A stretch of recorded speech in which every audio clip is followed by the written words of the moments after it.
nosotros no tenemos la menor duda de decir que vamos a eclosionar en positivo. Primero, tenemos una estructura que nos quedó de toda la visión de Hugo Chávez Frías, en sus 5 objetivos históricos, el número 1 y el número 2, de planta de almacenamiento para semillas. O sea, si no la hicimos con el barril de petróleo a $100, ahora estamos obligados a hacerlo con 50. Y no porque seamos antojosos, fallamos de una cosa pero tenemos la otra, para una gran inserción de la población juvenil en el campo venezolano. O sea, reforzar esa parte de presencia nuestra, de un 7% a un 15%. Objetivo, la soberanía y la seguridad agroalimentaria, que no puede ser si hay el control de los químicos, si hay el control de la fabricación de piezas que nosotros podemos hacer. Yo le decía, nosotros nos explicamos, si tenemos una alianza con nuestro obrero, ¿cómo es que nosotros no podemos hacer un disco de rastra, camarada? Eso es un reto que Por tenemos. eso lo del sistema de consorcio. No podemos hacer un ceremonial de una rastra. Yo creo, eso tiene que darse pero en la práctica, con los CPT. Y allí nosotros acuñamos, a alguna gente no les gusta, se ponen bravos con uno, que es la organización Seguimiento y Control de Gestión. ¿Comprende? Porque aquí llegaron cualquier cantidad de máquinas con músculo para hacer mucha carretera. ¿Por qué no se hicieron? Eso hay que revisarlo. Cuando el equipo está malo, tú buscas emergente o cambia de jugadores. Eso hay que hacerlo y no se pueden poner bravos por eso. Es el papel de uno como diputado y ahora como constituyente. Pero es el papel de un revolucionario, una revolucionaria. Si honestamente queremos actuar, y el presidente Nicolás Maduro nos convocó para esa gestión como un elemento de profundizar las grandes respuestas. Lo otro, allí nos expresaron nosotros, comenzábamos con Wilmar Castro, nuestro amigo. Nos tocó actuar el 27 de noviembre del 92, estaba nuestro camarada Hugo Chávez Frías preso. Nosotros tenemos que imponernos el reto ahora de unas 200.000 hectáreas para la siembra norte-verano. ¿Qué vamos a sembrar norte-verano? Frijoles y carabotas. Más la andada fuerte que tenemos en tubérculos y raíces. ¿Qué otra cosa más tenemos que proponernos para aumentar la capacidad de obrero en nuestro campo venezolano?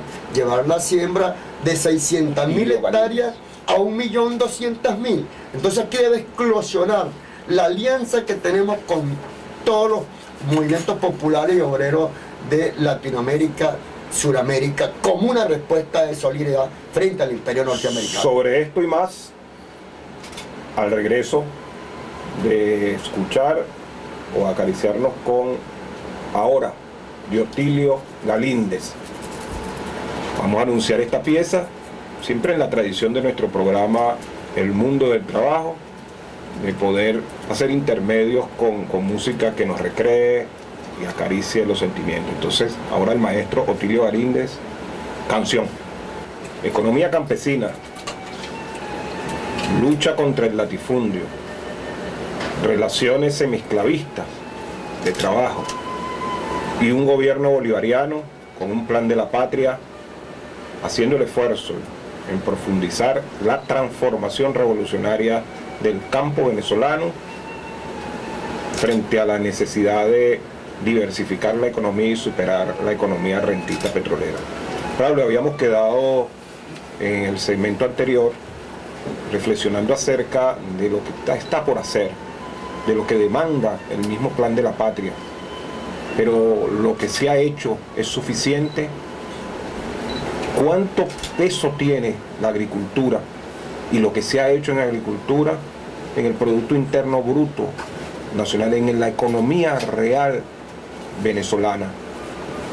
Y cómo los campesinos y campesinas, el movimiento campesino y la Central Bolivariana Socialista de Trabajadores de la Ciudad del Campo y la Pesca pretenden incidir para esa transformación del campo y de las relaciones laborales que allí se desarrollan.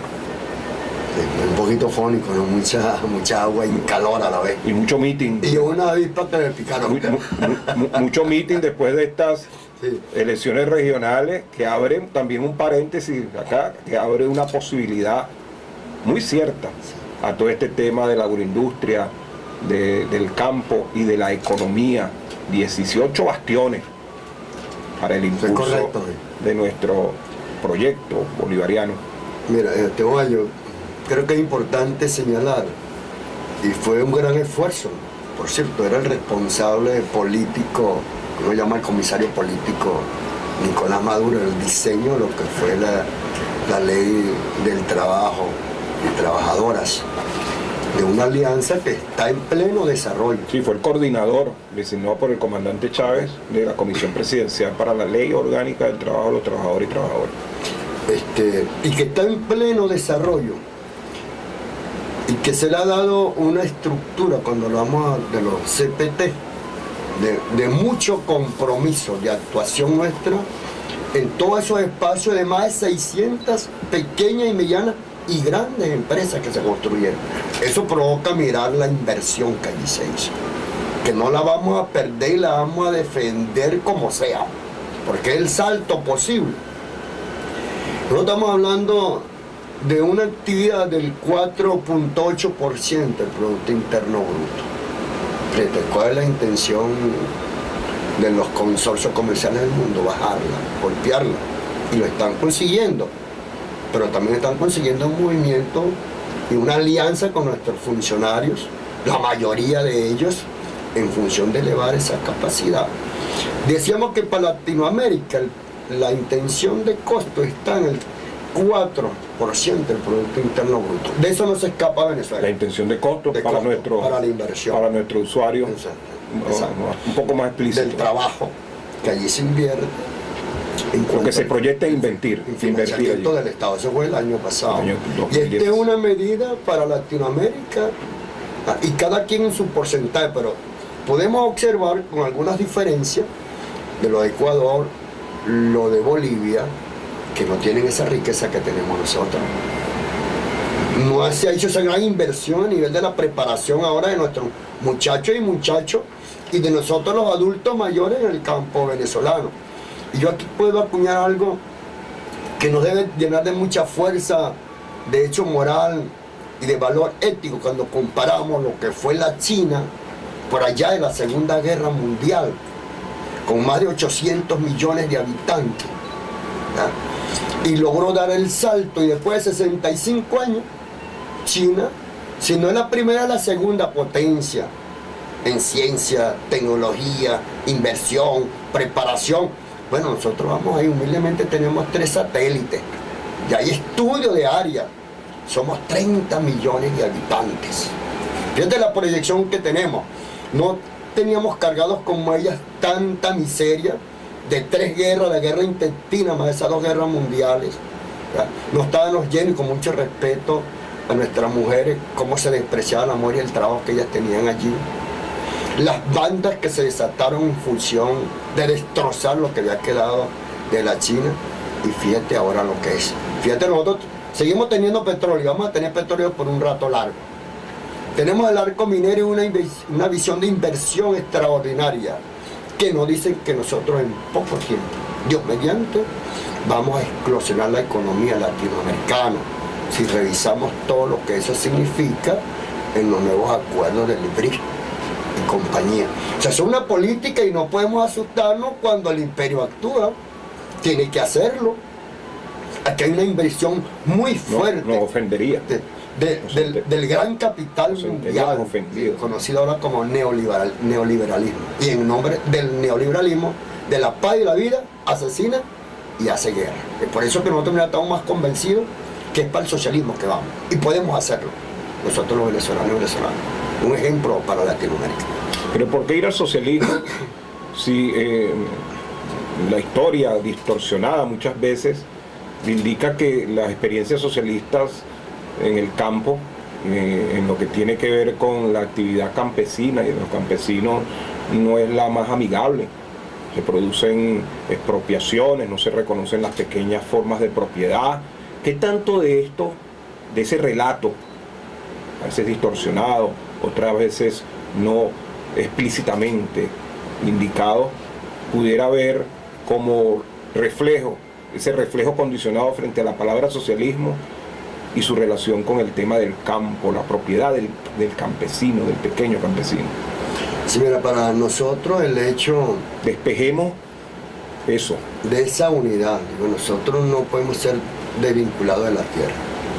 Sector rural y campesino, el mismo hombre, sea masculino o sea hembra, tiene que estar vinculado a ese hecho porque de allí depende la alimentación de los seres humanos. Y se nos apreció para el mundo como esclavos. O sea, pelear contra la esclavitud y contra cualquier tipo de violación de los derechos humanos conocidos, como el derecho a la libertad y la igualdad, es una estigmatización. Por supuesto, la derecha y los grandes empresarios no aceptan eso. Nosotros, en los tiempos históricos, uno puede revisar las comunidades, villorios, caseríos, y en esos caseríos siempre se producía para la demanda local, la demanda regional y la demanda nacional. No había ninguna alteración. Lo único malo es que todo se recogía luego. El excedente luego de tu explotación lo controlaba uno solo. Una sola familia o un solo individuo. Y a esa explotación le daban toda la dinámica de la plusvalía, que fue lo que nos enseñaron a nosotros en la escuela tradicional de formación de cuadros. Esa sociedad entró en crisis. Y entró en crisis para nosotros en Latinoamérica, desgraciadamente, en un tiempo de mucho retraso, en el siglo XXI propiamente, cuando el camarada comandante Hugo Chávez Frías, haciendo todas esas interpretaciones, propone una política de liberación y de los encuentros de los factores del cambio del mundo. Conoció una visión de explotación después de la revolución industrial en el mundo. Y de eso no escaparon las pequeñas propiedades, entre comillas, de quienes nos habían robado cantidades de tierra, destrozaron nuestros valles. Nosotros todavía tenemos las heridas en nuestras espaldas y de los frenos y alambres que nos ponían para controlarnos en el Yaracuy. Más de 500.000 hectáreas fueron devastadas.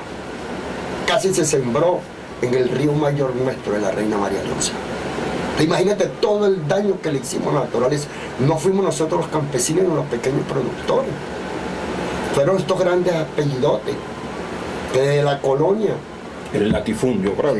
Muy fuerte, muy fuerte. Nosotros citamos mucho Yaracuy, por aquí hubieron parte que esa fue y todavía sigue siendo una posición de lucha de libertad y emancipación. Por allí pasó Zamora, el negro Andresote, el negro Miguel. Se dieron la mano con la Reina María Leonza, hasta allá, hasta el corredor de Barinas y Apure, llegando hasta el virreinato de Colombia. Es una historia bellísima que está allí, nosotros la hemos vivido. Ahora, eso es tan sencillo. Una familia por lo común siempre trabaja y eso que trabaja en la producción le alcanza para la alimentación. Por eso es que la gente la identifica con el conuco. El conuco en términos indígenas significa vida. Tú en el conuco tienes casi todo lo que necesitas para una alimentación buena y sana y en armonía con la naturaleza. O sea, el desarrollo industrial no tiene por qué ser contrario a lo que debe ser el cuidado de la naturaleza. Eso fue lo que nos enseñó el capitalismo mundial. Pero una visión socialista tiene que a lo mejor no lo trató Lenin, lo trató Marx. Debe armonizar ahora más que nunca esa parte del hombre con la naturaleza. Es decir, que es compatible la pequeña propiedad, es compatible el cuidado de la naturaleza, es compatible con el socialismo. No hay la menor duda. No hay contradicción. Si eso no es de esa manera, no hay socialismo. No hay socialismo. Porque es que tú le estás garantizando al futuro a las generaciones por venir. Entonces, ese reto lo tenemos ahora nosotros. Además no tenemos otro planeta donde mudarnos. No tenemos esa posibilidad. La Tierra. De la Tierra. Debemos cuidarla. Otro elemento que fíjate que nosotros practicamos y que el comandante Hugo Chávez Frías ya declaró demora, el presidente se demoró un poquito. Lo visualizó, tiene que ver con la propuesta de la encuentro de las unidades productivas del país. Nosotros somos una unidad productiva familiar que produce 500 toneladas de maíz cada 6 meses, que produce 40 toneladas de frijoles, que produce 5 toneladas de quinchoncho. Y cuando nosotros juntamos todo este esfuerzo productivo, nosotros podemos alimentar a un municipio.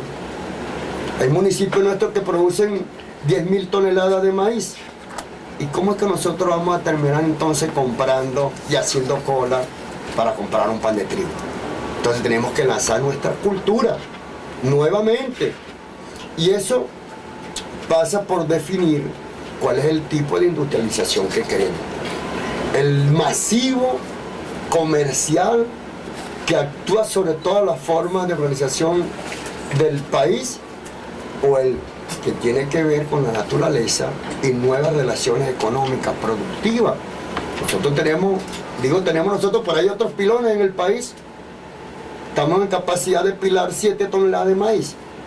Sale el maíz blanco al maíz amarillo pilado sin la conchita. La conchita es el nepe y el pico para los pollos. ¿Qué monopolio alimenticio nacional le teme al pilón? El Grupo Polar y compañía, que está conformado por 172 empresas a nivel internacional. Entonces hay que darle duro al pilón. Darle duro. Mira, hay una consigna de la época del 61, gracias a mi papá que por aquella fecha guardó el recorte del periódico. Decía la instalación, que por eso se instaló aquí en Caracas, por aquí en el este, una de sus oficinas más explotadoras en el control de los obreros. Ellos decían: no pile, compra pan, harina. Entonces ahí se acabó, y esto es bueno que lo sepan la gente, se acabó el pico para los pollitos, que por lo común uno las 100 o las 200 gallinas les tira las sobras de la comida, cuando hablamos del huevo criollo. Ese es un trabajo muy familiar. Ya se habla que el quinchoncho pudiera estar sustituyendo los miles de dólares que compramos en haba, en soya, o soja, como dicen en el sur, para el tema del alimento balanceado de animales, y sustituir importaciones de este tipo a través de la composición y el trabajo con el quinchoncho criollo. Sí, tiene una serie de elementos nutrientes extraordinarios, tanto el frijol como el quinchoncho. Y nosotros le decíamos del maíz amarillo. O sea, el maíz amarillo es para los animales, no, hermano. El maíz amarillo debe ser para nosotros, porque tiene unos ingredientes de vitaminas extraordinarias. Se puede ligar, se puede encontrar con otros productos del campo y da un buen alimento balanceado para los animales. Es correcto, pero una cachapa de maíz amarillo, o una yaca de maíz amarillo, o una arepa es más que extraordinaria. Nosotros en alguna oportunidad, en nuestra condición de errantes por allá, mira, hicimos siembra de ajonjolí. Entonces uno le habla esto a la gente y dice: oye, a Braulio se le cayó la cédula. No, hermano, el ajonjolí contiene el 40% de los nutrientes, de las 2.000 o 2.500 calorías diarias. Tiene un 40%. Entonces tú cargas la gallina, tienes el maíz criollo, tienes el ajonjolí y tienes el agua del río, que hay que recuperarla. Tú no debes tener problemas para tu alimentación. Y es una alimentación sana. Al regreso, genética de semillas, la ley, que había ley que nos legara la Asamblea Nacional en manos de la Revolución ante este accidente de la historia que fue el 6 de diciembre del 2015, esa ley de semillas, genética de semillas y empleo joven en el campo. Cómo atraer a nuestros jóvenes al campo para poblar la patria, el resto de la patria, pero poblarla productivamente, poblarla en los campos. Vamos con Aterciopelados, una pieza que hemos escogido para ustedes y que se llama Soy la semilla nativa. Aterciopelados. Sí, de regreso a su programa El Mundo del Trabajo. Aprovechamos la oportunidad para hacer nuestras recomendaciones de esta semana. Les recomendamos desde el punto de vista fílmico, cinematográfico, el documental Maquilas, Zona de Esclavitud. Este documental revela una realidad, la realidad de las mujeres que trabajan en las maquilas, entendida las maquilas para quienes nos escuchan como formas de flexibilización laboral, como espacios en donde se expulsa a la trabajadora y al trabajador del marco normativo, donde no se le reconocen derechos y donde se trabaja de manera fragmentada para una gran corporación o una gran forma de emprendimiento, fábrica. Estos son las maquilas muy propias de Centroamérica, del arco andino, y también con una presencia importante en la frontera de nuestro país, en la frontera occidental de nuestro país. Entonces, Zona de Esclavitud revela esta realidad, las jornadas largas a las que son sometidas estas mujeres y las condiciones infrahumanas de trabajo. El documental pone de manifiesto la explotación de las mujeres trabajadoras de El Salvador y de Honduras, y cómo estos productos tienen el destino de las grandes consorcios como GAC en los Estados Unidos, de las grandes empresas vinculadas al alimento. De igual forma, recomendamos desde el punto de vista bibliográfico, como todas las semanas, el libro Crimen y Castigo de Fyodor Dostoyevsky. Es una narrativa que señala el sentimiento del ser humano cuando es despojado de lo necesario para sobrevivir: la tierra, trabajo, alimento, los elementos que le son necesarios para su autorrealización. Se trata este libro de una novela existencialista que trata el tema del castigo, pero no la sanción social e institucional. Les recomiendo, por tanto, el libro Crimen y Castigo de Fyodor Dostoyevsky y el documental sobre las maquilas. Es la recomendación de esta semana.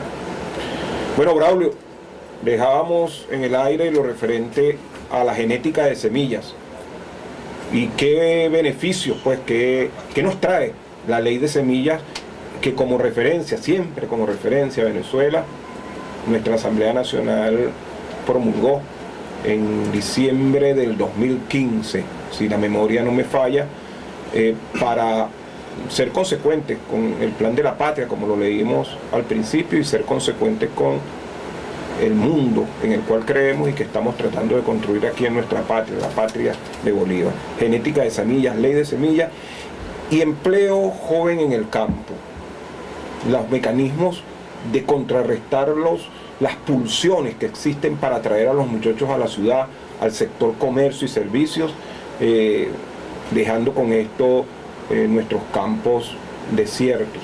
Y hoy, cuando se plantea chamba juvenil, cómo actuar en esa dirección, cómo construir atractores y atractivos para que nuestros jóvenes vuelvan al campo, cómo rodear a nuestros jóvenes de un imaginario que confluya ecología, economía, libertad, autorrealización, empleo, necesidades satisfechas en un campo que le brinde y le garantice todas estas condiciones a nuestros jóvenes, a nuestras muchachas, a nuestros muchachos.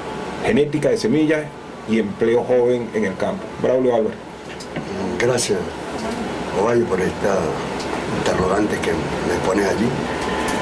Mira, nosotros lo que fue la ley de semillas que aprobamos, nosotros nos tocó trabajar esa ley, e inclusive el presidente Hugo Chávez dijo en una oportunidad que tenía que ser antitransgénica.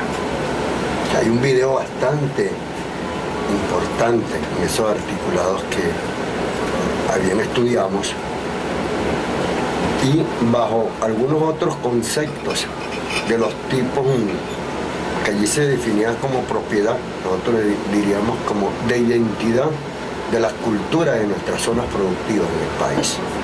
Llámese de la pescadería, de acuerdo a la ley de pesca, antiarrastre. Ella, la de hidrocarburos, y la de tierra fue el golpe. Vino el golpe. Y la ley de tierra y desarrollo rural. Y allí veíamos nosotros cómo estas tierras que están llenas todavía de un potencial productivo natural debían ser conservadas.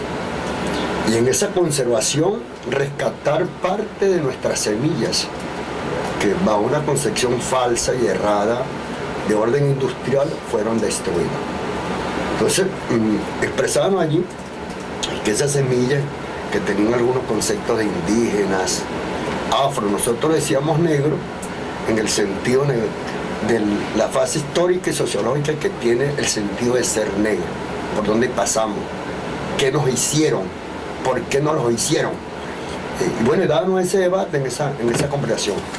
Pero en definitiva se trataba de frenar un poco esa visión agrícola y pecuaria de características petroleras del país.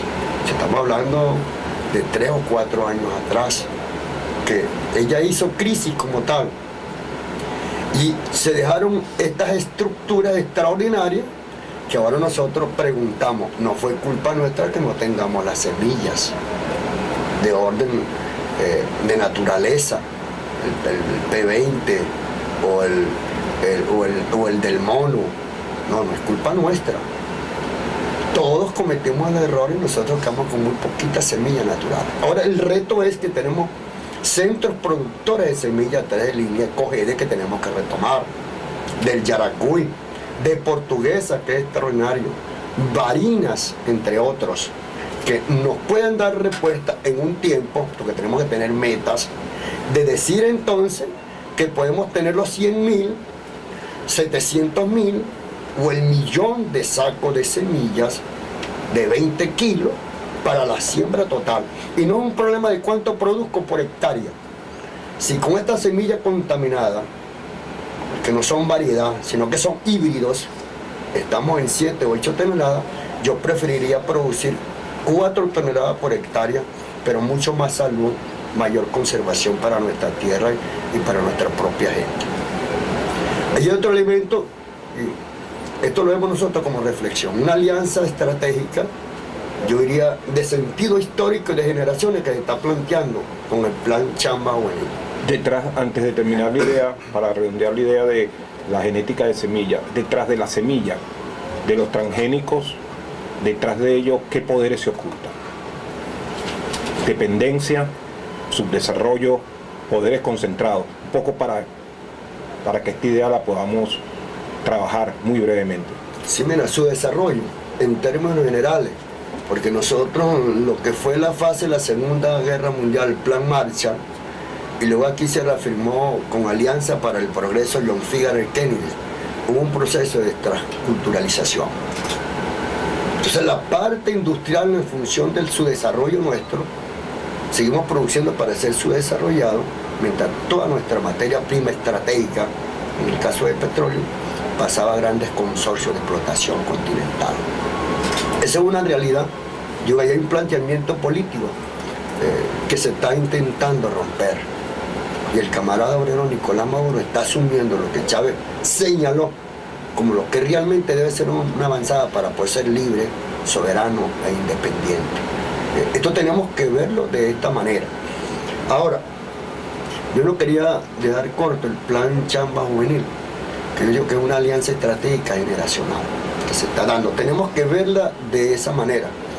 No se trata de ir a señalar nuestros errores o debilidades, sino de la fortaleza que tenemos, potenciarla.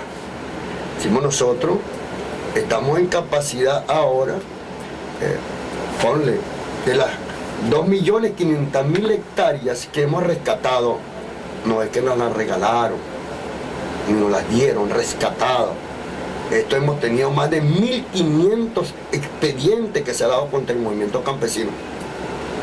Todavía por la visión clasista de algunos fiscales y algunos jueces. Todavía eso existe allí, insisto, de los 300 prevenido, jefe, prevenido. De los que hemos quedado de una u otra forma lisiados.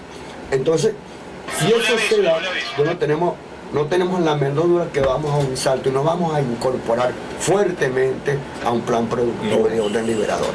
Lamentablemente nos vamos al Salón Ayacucho con la rueda de prensa internacional del comandante en jefe y presidente constitucional de la República Bolivariana de Venezuela, que está por comenzar. Nos despedimos hasta el próximo martes con su programa El Mundo del Trabajo y dejamos a compañeros de Cantos y Labores de Madera esperando la rueda de prensa internacional. Gracias, Braulio, pero el deber obliga. Orden, camarada.